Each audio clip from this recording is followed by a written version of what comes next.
Lesson day, everyone. One day, a professor asked the class, "What is the color of Andres Bonifacio's pants?" Well, the image of Bonifacio wearing bright red pants immediately came to mind. I was reminded of this Katipunan painting where Bonifacio was right smack in the middle of the painting, and he was wearing his signature red pants, his bolo. He was holding his bolo and the flag. Then, the professor posed a question. Wouldn't Bonifacio look conspicuous wearing red pants when battles were fought in Budearis? And that got me thinking, how much of history have I accepted without even questioning if it's logical or not? And since we're talking about history, let's go further back. When I was in 6th grade, my cousin introduced a PC game, The Age of Empires. I liked it and it got me hooked to history. How?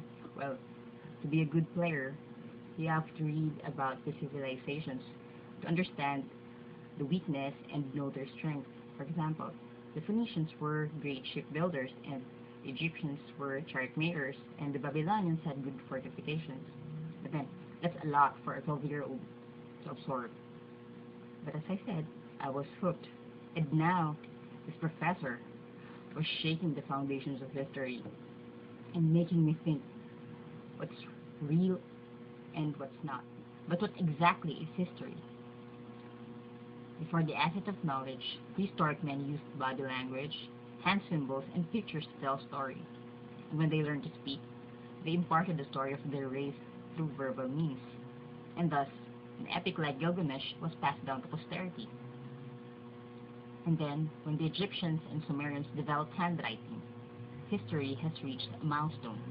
It has now reached the age of recorded history. And due to written records of the past, the annals of history has now demystified the ancient mysteries, or some of it anyway. Thomas Carlyle said that history was the biography of great men. And he has a point. History is indeed a written account of great men and their deeds, may it be beneficial or terrible.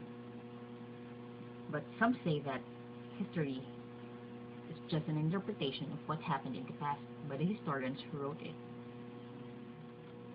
And now, what is the relevance in studying history? First of all, it is imperative to study history in order to know what our forefathers have done and understand why we are in our present predicament.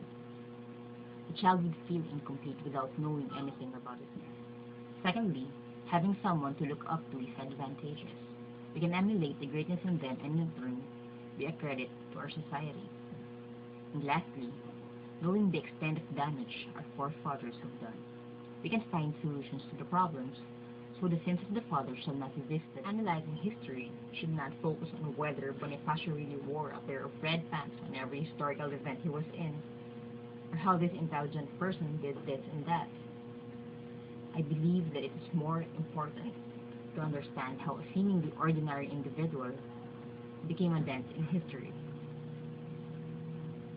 And that is all.